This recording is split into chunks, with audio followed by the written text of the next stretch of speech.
दिल्ली के सीएम ने ईडी के समन को फिर से नकार दिया, लेकिन झारखंड में सस्पेंस बना हुआ है। झारखंड पर भी डिटेल आपको देंगे, लेकिन अभी दिल्ली में जो हलचल है, तीसरा समन और पेश।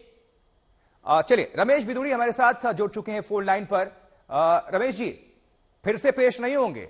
ईडी ने समन जारी किया, जानकारी मिल रही है कि नकार दिया गया है, कह रहे हैं कि सियासत हो रही है, ये सियासी समन है। देखो, केजरीवाल साहब से ज्यादा बड़ी सियासत कौन कर सकता है जी। दुर्भाग्य है, हमारे देश में लोकतंत्र का लोग मजाक उड़ाते हैं। यही केजरीवाल साहब थे, जन लोकपाल लाने की बात करते थे, यही केजरीवाल साहब थे। मैं सिस्टम को ठीक करूंगा, यही केजरीवाल साहब थे। और अब वो अगर चुनाव का बहाना बनाते तो मध्य प्रदेश में गए थे, सभी सीटों पर इनकी जमानत जब्त हो गई मध्य प्रदेश में। नंबर 2, हमारे देश में हर साल कहीं ना कहीं किसी न किसी राज्य में चुनाव होते ही हैं, 5 साल होते हैं, ऐसा नहीं है चुनाव नहीं होते हैं। तो क्रिमिनल अगर इस प्रकार के बहानेबाजी करते हुए गुनाहगार अगर गुनाह में छूट लेगा तो ये देश धीरे धीरे जानता है, देश जानने लगा है। क्यों बचने की कोशिश कर रहे हैं रमेश जी? क्यों नहीं जा रहे हैं? क्यों नहीं ईडी का समन वो सामना कर रहे हैं? चोर जो होता है, जब उसको मालूम होता है कि मैंने चोरी की है, उसको मालूम होता है कि मैं गिरफ्तार हो सकता हूं, उसको मालूम होता है मैंने गुनाह, तो तब पुलिस से भागता है। एक आम नागरिक जो होगा, ठीक आदमी होगा, उसको अगर कोई गलत एलिगेशन लगेगा वो तुरंत पुलिस स्टेशन में जाके बैठ जाएगा, बताओ जी मेरी जांच कर लो।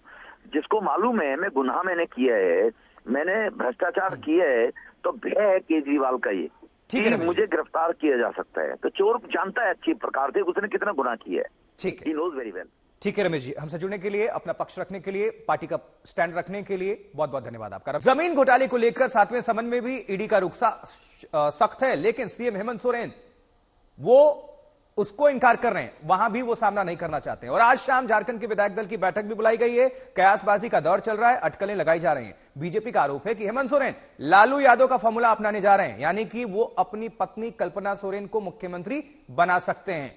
तो ईडी का समन घेरे में 2 मुख्यमंत्री दिल्ली से लेकर झारखंड तक, आपको पूरी जानकारी पहुंचा रहे हैं। अरविंद केजरीवाल शराब घोटाले में उनको समन दिया गया है, तीसरा, जिसे उन्होंने इनकार कर दिया, कह रहे हैं सियासत हो रही है, सियासी है। लेकिन मुख्यमंत्री झारखंड कह रहे हैं 7 समन पर पेश नहीं हुए, ये भी कह रहे हैं कि ये सियासी समन है।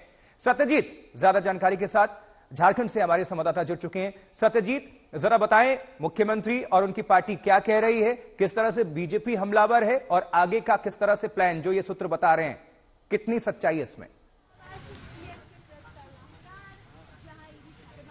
देखिए, राजनीतिक रणनीति तो अपनी जगह है, वो चल रही है। शाम को बैठक रखा गया है, जितने भी दल सपोर्ट कर रहे हैं या गठबंधन के जो घटक हैं, वो उन तमाम विधायकों को आज बुलाया गया है बैठक के लिए। जाहिर तौर पे अभी जो वर्तमान राजनीतिक हालात उभरे हैं उस पर चर्चा की जाएगी। हो सकता है कि क्राइसिस सिचुएशन को कैसे हैंडल किया जाए उस बारे में भी चर्चा हो, कि अगर कोई चार्जशीट फाइल होता है मुख्यमंत्री के खिलाफ, या फिर ऐसा सिचुएशन आता है कि संभावना बने उनके अरेस्ट का, तो उस सिचुएशन को कैसे हैंडल करना है, कोई नया नाम प्रपोज करना है या फिर किसी के ऊपर नाम पर सहमति बनानी है।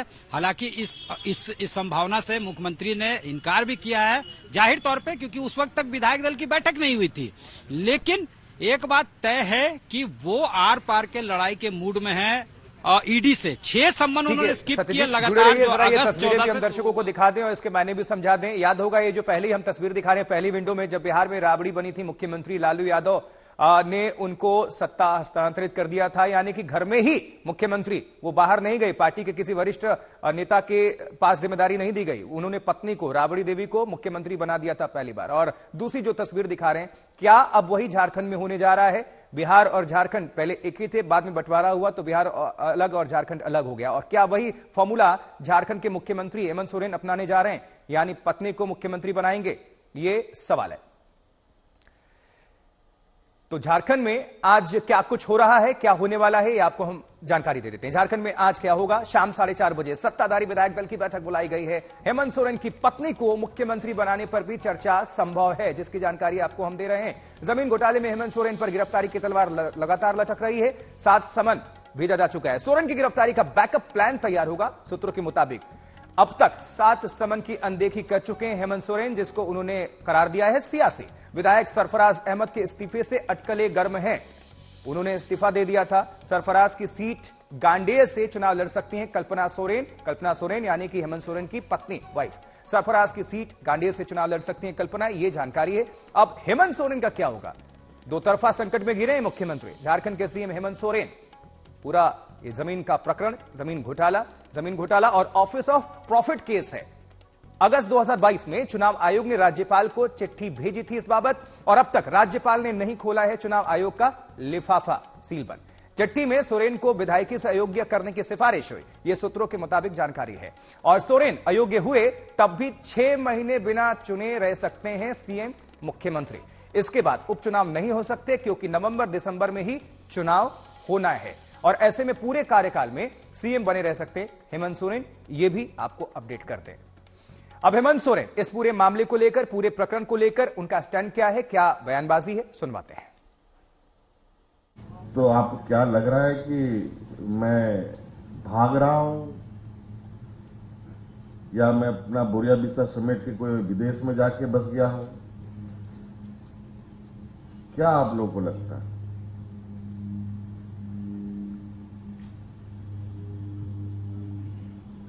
और पहले एक सवाल भाई साहब ने किया, योजना बनता है तो सही लोगों को कभी कभी या नहीं मिलता है या सही लोगों तक नहीं पहुंचता है। तो आज अगर राजनीतिक लोगों पर इतने आरोप लगते हैं तो क्या संवैधानिक संस्थाओं पर आरोप नहीं है क्या? कहते कि सभी काम या असंवैधानिक ही काम कर रहे हैं। अभी भी आप सबने देखा होगा कि जब मुख्यमंत्री को लगा कि आप तो हम जेल जाने के आप करीब के रास्ते पर, तो मैंने देखा कि एक विधायक को, गांडे से जो विधायक सरफराज अहमद से, उनको रिजाइन कराया। संभवतः वो पत्नी को मुख्यमंत्री बनाना चाहते हो, क्योंकि उनको पता है कि रिजर्व सीट में वो लड़ा नहीं सकती है। रिजर्व सीट में जो कि उड़ीसा के डोमिसाइल है, यहां उनको नहीं मिल सकता है। पिछले दिनों में आप सबने देखा होगा कि मुखिया के चुनाव में भी जो बाहर से बहू बन करके आई, झारखंड राज्य के बाहर से, वो चुनाव नहीं लड़ सकी। पूरी तरह से पार्टी सशक्त है, एकजुट है।